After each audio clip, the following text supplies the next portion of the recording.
Yo! Oh, yo! What you saying, people? Welcome to the Bournemouth review. Look at this, man. Positive, smiling face from me on a review. No neggy shit over here. Yeah? Big up to everyone who's jumped in already. Smash up the likes on the way in. If you're not already subscribed, please do so, because we have to cook tonight. There's some cooking to do tonight, man. And listen, I was pretty much spot on with that team and that prediction last night. For those who were in the live stream, yeah, the tactical breakdown that we did with the team, the prediction of 3-1, yeah. Where are my backers at? Who was here last night? Bro, I agree. Are you telling me that this guy doesn't watch the channel after the dressing down I gave him in the summer? And look how he's come out this year, man. Look at the difference. Ruben Diaz, man, as well. Him and Erling must sit on the lunch, yeah, on YouTube, watching this channel. And I'm pretty sure Pep Guardiola and Pep Linders were on the phone last night and they've said to each other, just stick J Talk Sport on for 20 minutes. Let's just give him a watch tonight, yeah? Let's just see what he's got to say. They've jumped on the stream last night. They've seen me with my little split screen. The FOT mob's up. We're doing a run-through of the predicted 11. We're doing a run-through of the high attacking fullbacks that we want to see. We want to see these interchangeable pieces in behind Erling Haaland. And they've gone, do you know what? This guy actually probably, this guy knows what he's talking about, you know. Shall we give that a go tomorrow? Let's run it. Let's do exactly what this guy says. Big up Niall, bro. And they did it. The team was pretty much spot on. I think the only difference was I had Marmoush instead of Doku in it.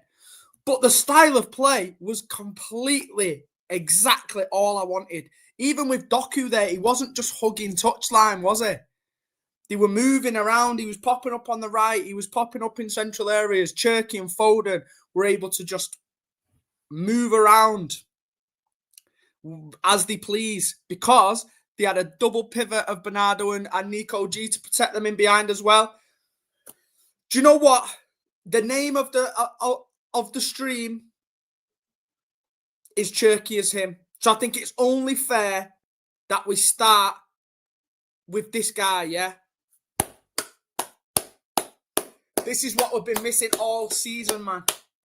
This is what we've been missing all season.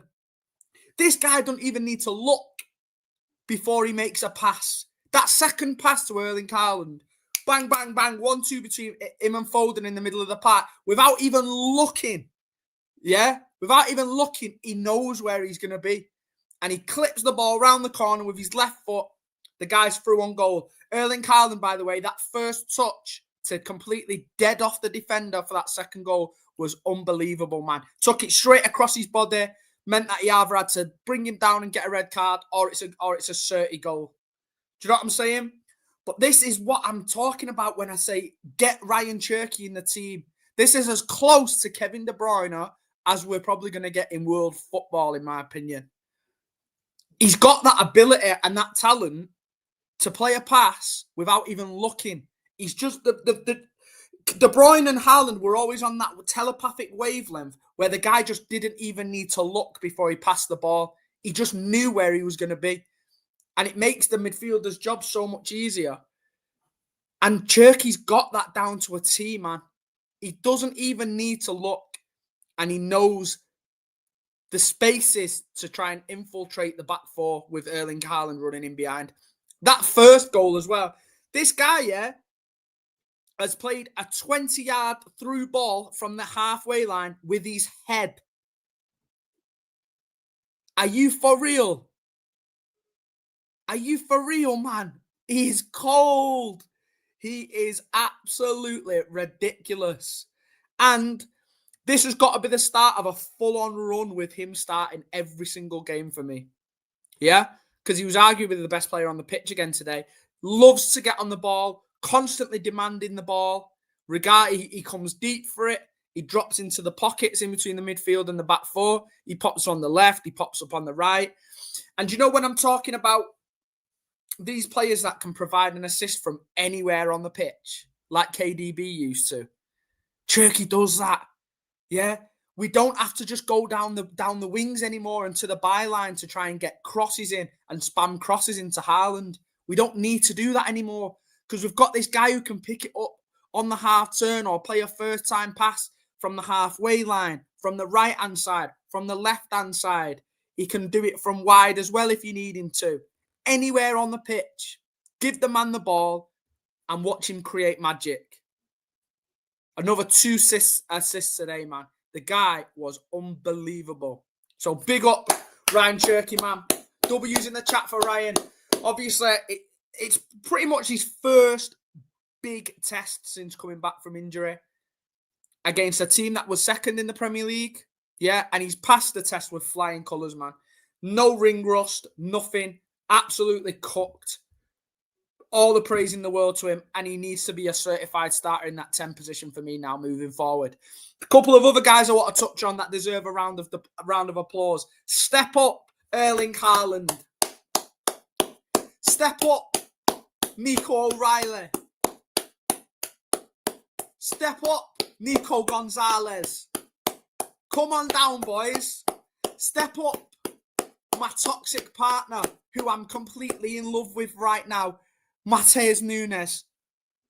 Cafunes is on fire. This guy, yeah, all the talk about Semenyo before the game, all the talk about this guy being the best left winger in the world, Nunes not being a recognised right back, not a certified right back. Nunes absolutely pocketed that fraud. Absolutely pocketed him and was unbelievable all game. Those were my standout performers for me. Yeah, Haaland. I thought Doku had a pretty good game. A little bit messy here and there, as always, but I loved how he was coming inside and wanting to get on the ball more as well. Listen, that system works, I'm telling you. Yeah, I have got a toxic relationship with Cafunes, bro. I have. Because I absolutely love the guy and I've praised him in public so many times, saying how great things are. Like, he could really be like City's right back moving forward. And then like 2 weeks later, he'll cheat on me and like handball in the box or give away a penalty. And then I'll not speak to him for a few weeks, say, get him out of the team, he's not good enough and all this. And then he'll come back, he'll drop back to back sick performances. And then we're just back on track again, man. That's the relationship that me and Matheus Nunes has. And right now, we're really in a good place. And I'm so, so happy about it. Because he is cooking right now. Yeah? Nunes is cooking right now. Listen, everyone talks about his defensive frailties. He's played one of the most attacking wingers in you could say the world, but definitely in the Premier League today. And he's not had a sniff all game, really. Not had a sniff. Nico O'Reilly. Unbelievable. Physical. Bombing forward. Got himself a goal. Should have had another goal in the first half if he didn't. He took too long to try and get to try and smash it on goal, didn't he? I don't know whether he tried squaring it to Foden in the end. But again, and look how much better our attacking wingers / inverted forwards look when they had the support from the wide fullbacks in O'Reilly and in Nunes. Look at the difference in the team when we have width from our fullbacks. It allows your Dokus, your Cherkis, your Fodens, your Marmoushes, even your Savios, who's been absolutely fried by the fan base, by the way. It gives them so many more opportunities to go round a man, to cut inside. Do you know what I'm saying? So stick with this now, please, I beg. Attacking fullbacks is where it's at, man. Yeah, and then you play your Nico Gs. You play your Nico G in a double pivot to protect the back four. Rodri's back now, another huge positive, back off the bench. So imagine us moving forward with a Nico G and Rodri double pivot. That's going to free up O'Reilly and Nunes to go and do whatever they want. That's going to free up Foden, Doku, Cherky to do whatever they want. Do you know what I mean? It takes the pressure off them to feel like they've got to track back and they've got to have these defensive responsibilities all the time. Because Rodri and Nico G double pivot, bro, in that 6. Ugh, that is heavy, bro. That is heavy. They're bullying most of the midfielders in world football. I'm telling you now. I don't know whether Rodri's going to be fully fit to start against Liverpool, but if he is, Pep, him and Nico G in that double pivot, bro, they will cook hard. Should we have a look at the let's have a look at we'll try and do a little bit of a I mean, I won't do fully match ratings, but let's just check the scores that people have got. Do you know what I'm saying?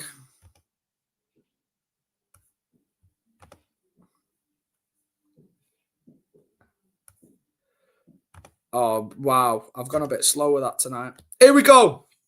Look at that, man. Look at that. Oh, shit. Right, these are the stats that I was doing. And then, but watch this. This is one of the biggest things for me, you know. Watch age. Bro, look at that. We've got one player above 30 years old, yeah. The next oldest players are after that are 28 in Ruben Diaz and Mateus Nunes 27. Yeah? If that doesn't get you excited, I don't know what will. 26 as a keeper, 23, 23, 20, 23, 25, 22, 25. Bro, look at this, man. Look at this. This could be so cold going forward. Yeah? This is a team that could stick together for the next 10 years. We're on our way to being able to build ourselves back to being at the very top level again. With young talent who are already putting the cases forward for being called world class, in my opinion, some of them. Do you know what I mean? Look at the difference between this compared to last year when we saw Kovacic, Bernardo, Gundogan midfields. Yeah, I just wanted to touch on that straight away first. Because look at the difference. The legs, the athleticism, the aggression. It's absolutely worlds apart, man. And Bournemouth are one of those teams that put you under pressure as soon as you're on the ball. They're physical, they're quick. They're one of the best teams at getting to loose balls, to second balls. And we bossed it today. What is Donnarumma doing for that goal, man? I'm not gonna cook him too hard. But if there is one weakness in his game, yeah, it's definitely coming for those crosses. Because he goes at them with like an open palm and like slaps it. I don't know why he's trying to punch it anyway. Like it's an easy catch. The guy's like 6'8".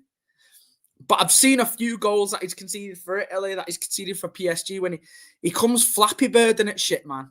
And Italian breadsticks, he's fucked the ball into the ground and people just tap it in. I don't know what he was going mad for afterwards because I didn't think it was a foul. I think it was soft as shit for him to ask for that.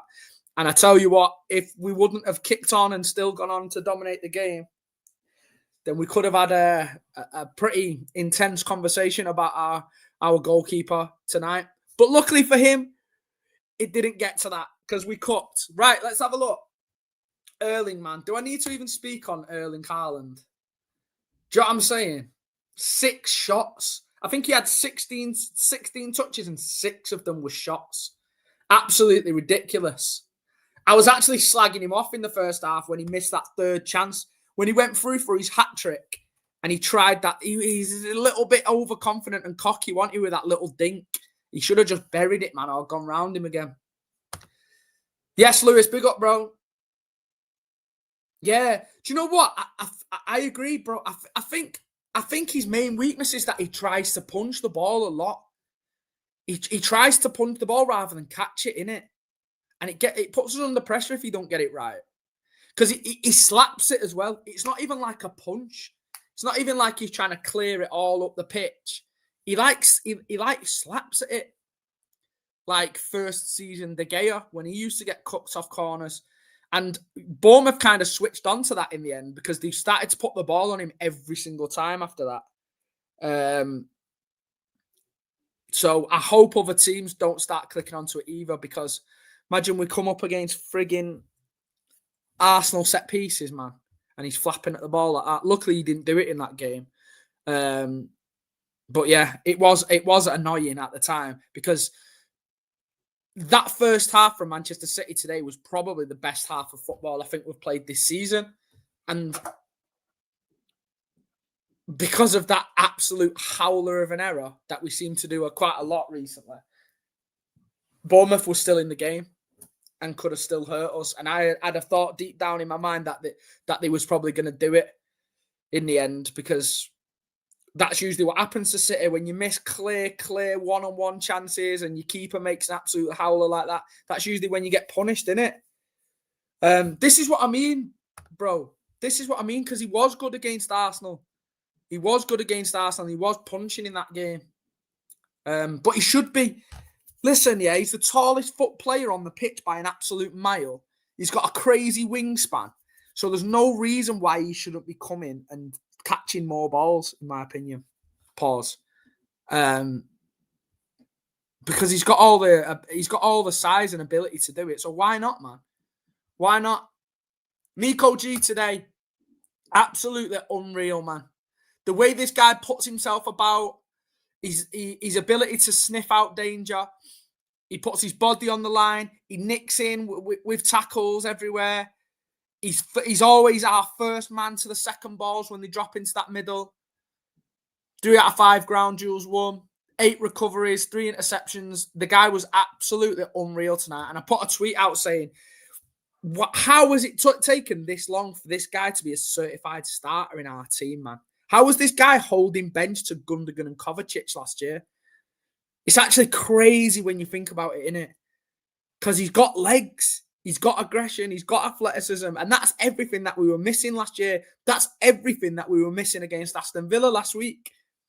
And look at the difference in the team when he's back. He's practically undroppable now. He's practically undroppable, which is crazy to say, because 3 months ago, we were probably having the conversation of, does he even have a place at this club anymore? Yeah? Even though he'd been brought in January, like, people were talking like, what's the point in Nico G being around if you're 3rd, 4th, 5th choice behind Kovacic, Gundogan, Bernardo, and all the unks from last season? But fair play to him, man. Whatever he's been doing behind the scenes, he's a player that when he gets a chance, grabs it with both hands, unlike a couple of the other guys recently. So big up to Nico Gonzalez, man. Absolutely unreal performance again. The other Nico as well, we spoke about him. I think we've touched just on the attacking fullbacks in general, done it, haven't we? Like, that just needs to stick going forward. Yes, Bradley, lad. You said it. You said it, big boy. He was so good today. But yeah, on the whole, really happy. I thought Pep got the team spot on. He got the tactics spot on. Get me a job behind the scenes, man. I'm 100% certain that I'm a better tactician than Kolo Touré. So I'm sure if I put my CV forward, then we can try and do some magic there, Pep. If you want to reach out at some point, I'll put my email address in the description. But apart from that, man, let's fucking go. Let's fucking go, because we needed that today, especially after Liverpool winning. Arsenal won again. I've said all we need to do is stay in touch with these guys in first year. Stay in touch with these guys. And if we're still within 6 to 9 points by March next year, when it comes to the title running, that's our time, man. And that's the time where Arsenal usually crumble. So we're doing everything we need to do now. And there's a huge, monumentous game next week against Liverpool at home. Liverpool, who've been looking pretty weak recently defensively. So I don't want Pep to be going into that game scared and with PTSD from Liverpool games of previous years. This Bournemouth team today, in my opinion, were a more dangerous outfit in general than Liverpool have been in recent weeks. Yeah? I don't really look at any of them and I'm that scared of them. I'm more scared of Semenyo than I am of Gakpo and Wirtz and even Salah right now. Listen, yeah, on my life, I'm more scared of Semenyo than Salah this year. And it's not even close. So don't be scared on Sunday. Play the ballers. Play the talent. Go and grab the game by the scruff of its neck. Put it on them early like we did today. And we'll beat them, man. We'll cook them frauds. The fullbacks are dead. The centre-backs are washed. Straight on them from the get-go. Yeah? And put them to bed. Because that is a statement. That is a statement then. If we beat Liverpool, then that's when you can come out and say, we are in a title race officially. Like a full-on title race. So, run it again, Pep, man. Run it again. Be ballsy. Yeah, play Cherky. Play Foden. Play these ballers, man, who are capable of getting a goal. I'm so glad Foden got an assist today, by the way. I'm so glad they got an assist, man, because I think he's needed the numbers recently. There's a couple of times again today where he got into the right positions. There was a chance in the first half where he was pretty much through on goal. I think the defender got a blocking in the end late. But again, he seemed a little bit hesitant in those positions. That Foden, that chance 18 months ago for Phil Foden, yeah, you just think goal straight away. Smashes it bottom corner. But he just seems a little bit hesitant in his decision-making at the moment. So I'm so glad he got that assist, and I'm so glad Nico O'Reilly got his goal as well. Because he's needed it. The performances from him have been decent, yeah. He's been getting into all the right places, but he just needs the numbers to try and match up now. There is a panel show later. I think it's at 9 p.m. in UK time, bro. Yeah, Doku Goat, man. Do you know what's crazy? Even after today, the fan base on Savio, man. I think we've got to touch on it because it's relevant in the conversations that people are having at the moment. But this guy is getting cooked off the fan base, cooked off everyone, off all the fans in the crowd, cooked off everyone online. People are starting to talk in group chats like, yeah, I feel bad for him. Like, obviously the £70 million bid that came in didn't help because obviously he's going to be under scrutiny now because we turned that bid down. But he was, I don't know. What do I say? I don't want to come on and be negative today. I don't want to. I cannot. Can I do it? Can I crash out? No, I can't crash out today. But he was shit when he come on. Let's be real. Yeah. The guy just runs into people and like tackles himself. I don't know whether because he comes on late, he tries to make an impact too quick and he tries rushing things. Reinders did the same. Obviously, probably trying to get himself a goal to try and take these opportunities when he gets chances because he's going to struggle to get back in now, Reinders, after this performance today. Especially with Rodri coming back. Because I don't see Reinders as a 6 or a double pivot or an 8. He could probably do the 8, but you're not dropping Cherky in the 10. And I think that's what Reinders' best position is. So he's going to struggle to get back in now. Because I will obviously see that Rodri, Nico G, absolutely rasclat monster midfield, bullying everyone and passing through the lines and knocking the ball around nicely. So Reinders is going to struggle. Reinders and Savio, after these guys have turned up and performed today, are going to find themselves left out in the cold at the moment. And like I said, the fan base are on that guy at the moment. Yeah, Niall, I agree, mate. I agree. And he'll fail like 5-6 times in it, and then he might get and then he'll probably get an assist, and then people kind of forget like the struggles before that. But yeah, he was poor when he came on today, but that's not the main story from today, is it? I'm just obviously talking about the discourse that I've seen within the fan base online and in group chats and stuff like that. But yeah, he is in a bad way within the City community at the moment, which is a shame, really, especially considering the contract that he's just signed. But we've seen this before. We've seen players get cooked in the past before, and then they end up being good. I remember being at games when Mahrez first joined Manchester City, and the fan base used to absolutely roast Mahrez as well. And look at him, man. Arguably our best winger of all time. Yeah, so it could still come good for him, but it's got to happen soon. Because if he goes another year like last year, yeah, people are going to be calling for your head, big man. And we definitely won't be getting a £70 million bid this time round. I mean, if we do have a repeat of last year. Yes, Lewis, bro. Can imagine that double pivot would be class. Having Nico G up high, winning the ball back in high areas with Rodri mopping things up when they try hit it long. Exactly, mate. Exactly, mate. That's the way I want it to go now. And I did my... I put that on my preferred lineup moving forward when we did the stream last night.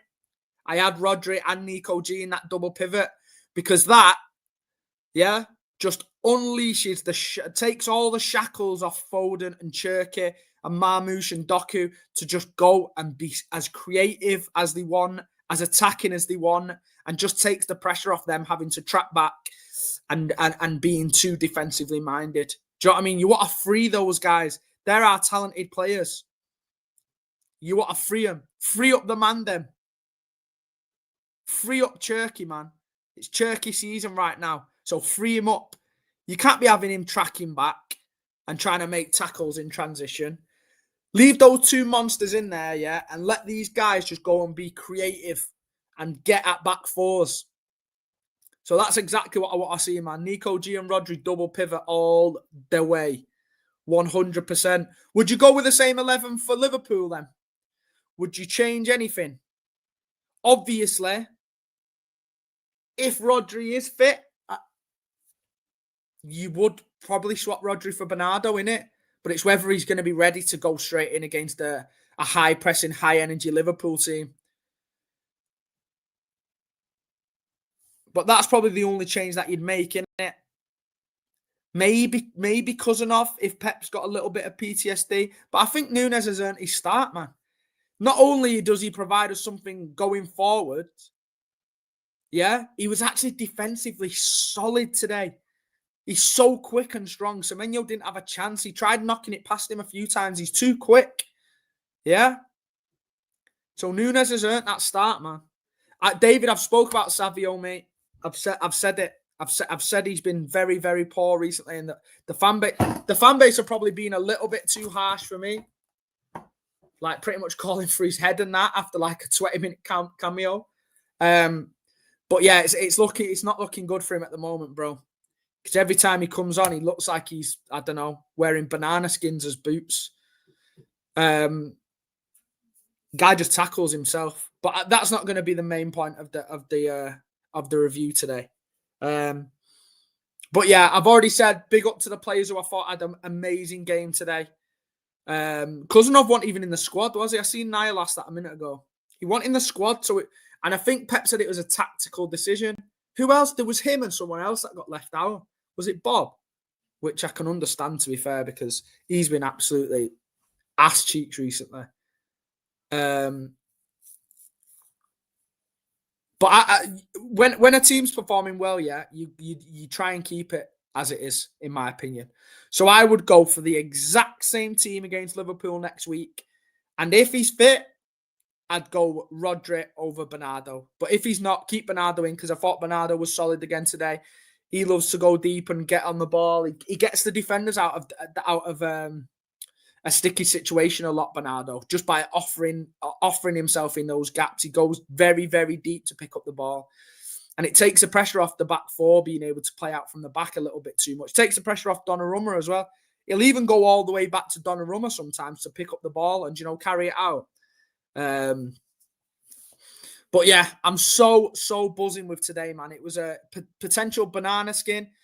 It was a game that I think pretty much everyone agreed last night that if we lost it, we could have pretty much waved goodbye to the Premier League. I think everyone agreed on that last night. So to come and pass the test with flying colours, and I mean, if it weren't for the Italian breadsticks howler, it would have been a clean sheet as well, because they didn't really have a sniff apart from that, did they? I mean, the main threats were the set pieces that they were putting straight on Donnarumma. So it would have been nice to get that 3-0, but you cannot argue with 3-1, man. Especially when you've kept the best player so quiet as well. Walter, I'm moving away from Bob Me right now. I think he's probably been worse. This is crazy to say, but I think he's probably been worse than Savio this year. And look at the stick that Savio's getting. Savio's getting this stick because he had a £70 million bid in the summer. Yeah. But in my opinion, I think Bob's been worse than Savio has. But obviously he came through the academy, didn't have a bid on him in the summer, so he gets a free pass in it. Big up Walter, man. Smash up the likes if you've not already. Come on, run the stream up into the algorithm. We're on our way to 2,000 subscribers, man. I'd love to get there before Christmas. If we get to there before Christmas, if we get to 2,000 subs before Christmas, I'm gonna do like a giveaway or something, or some mad like 12-hour stream or something like that. We'll celebrate somehow, but that's the plan. Yeah, tell your mum, tell your gran. Make your dog a YouTube channel. Make him subscribe. Yeah. We need to get to that 2K, man. We're on our way. Shave my head for 2K. I'll think of something, Do you know what I'll do? I'll run a vote on Twitter soon about what we can do at 2K to try and push us there. And we'll see what we can come up with. I'll do something. A giveaway. I don't know whether I can shave my head, bro. I don't know how many haircuts I've got left, mate, at 31. Do you know what I mean? If I shave it off once more, I've shaved it off in COVID, but if I shave it off once more, it might never come back, bro. So it's a bit of a risk for me, that, because I'd be washed without my hair. I've got the biggest, fattest head you'll ever see, mate. So if I didn't have this hair, yeah, I'd be looking like one of those Tweedledum and Tweedledees out of Alice in Wonderland, with the big steak bald heads. So I don't know about that, brother, but we'll have a talk about it at some point. Guardiola did look better today because he has been shaky recently. Lee, I agree, bro. I agree. Yeah, well, I'm 31. I'm 32 next. I'm 32 this month, actually. I'm 32 the end of this month. So we'll have to have a birthday stream as well, 30th of November. Yeah? Bring the heat for the birthday stream. 32nd birthday. That's the missus there saying absolutely not. Would I change the game for... Listen, I think we've got to have a few changes now, mate. I think we've got to, just bearing in mind of that Liverpool game on Sunday. So I think you've got players that you can bring in that are capable of getting a win against Dortmund. There's still players on that bench that I trust to be able to come on and perform. I'm trying to think who. Stones, potentially. I trust Stones. Marmoush. I trust Marmoush. I'm running out of options here. But we've got to make a few changes, aren't we? Surely. Cousinov, I trust Cousinov to come in again, so you could rotate those three in, I think. But I mean, I don't want to change too much. Eight Nori is a shout as well, yeah. Eight Nori is a shout as well. But not too many. Maybe just those four, because those are the players that I look at on the bench and think I can kind of trust them. Do you know what I mean? You could bring Reinders in for Bernardo as well, facts. So that you can definitely rotate 5 or 6 players, but I'd try and keep that core there as much as you can. Keep your Donnarumma, your Diaz, your Haaland, your Fodens, your Nico G's. Do you know what I'm saying? Have that spine down the middle that's consistent. Because I don't know whether I'd start Cherky from the beginning, knowing about that Liverpool game. It's a risk, innit? It's a risk. Don't want to be losing Cherky right before Liverpool when he's proven that he's our most creative player by a country mile. Yeah, I wouldn't mind. Rico had a great game in the last Champions League game. So, do you know what, Lewis? I won't be totally against that either, mate, because he proved me wrong in that last game. As long as it's in midfield and not at right back, I agree, bro. I said on stream last night, Walter, that Diaz has done well this year. But it's because of the change of system more than his change of form, in my opinion. I said Pep either needs to drop the high line or he needs to drop Diaz. Yeah? And he's dropped the high line. We've sat back a lot more this season, and it suits Diaz more. Unfortunately, it was nothing personal against Diaz, but the style of play that we had and the high line that we played with last season, it's just horrific for that kind of defender. That's body on the line, but slow, not that good on the ball. But now that he gets to defend deep, a lot deeper, then he shines a lot more. So I think it's 50-50. I think it's a change of system, and I do think that he has improved as well. He's definitely worked on his heading. We've seen an upswing in his stats for aerial duels won. So I've got to respect it. Long way to go yet before the rest of the season, but he's definitely moving in the right direction. Do you know what I mean? I'm not calling for him to be dropped anymore. So he's not quite won me over yet, but he's in my starting 11. I'll tell you that. LB is doing a panel show at 9 p.m. So I am going to jump on there for a bit. It is a Sunday night. So I'm going to try not to stay on too late. But we got an extra stream out of it to come on and celebrate after Bournemouth. I don't always manage to jump straight on after the game. So there we go. I'm going to have a quick 20-minute break now before I jump on the panel show with LB. Thank you so much, everyone, for jumping on again. Big up City. 3-1 win against Bournemouth. Big up all the players who dropped 8, 9, 10, 10 performances today. Shout out Ryan Cherky, who's him. Cherky is him, is in the title. Yeah, so he's my main man, my shining star for today. Chirk me off, as we like to say. So hopefully you can carry on that good form. Please, if you've not already done so already, it only takes a second. Go and hit the like button. Go and hit the subscribe button if you haven't already. I'm going to be back midweek before the Dortmund game, either the night before or maybe like a 2 or 3 hours before the game starts. I'll do my best to announce it on Twitter. Or I might just do a reaction straight after it. But I'll definitely do a video midweek, to talk about the game. And then obviously we'll be looking forward to Liverpool at the weekend then as well. So big up everyone. Hope you had a good day today. I'll catch you over on the LB show, on the panel show if you jumping over there. But yeah, until next time, I'll catch you on the flip side. See you in a bit, people. Come on, City.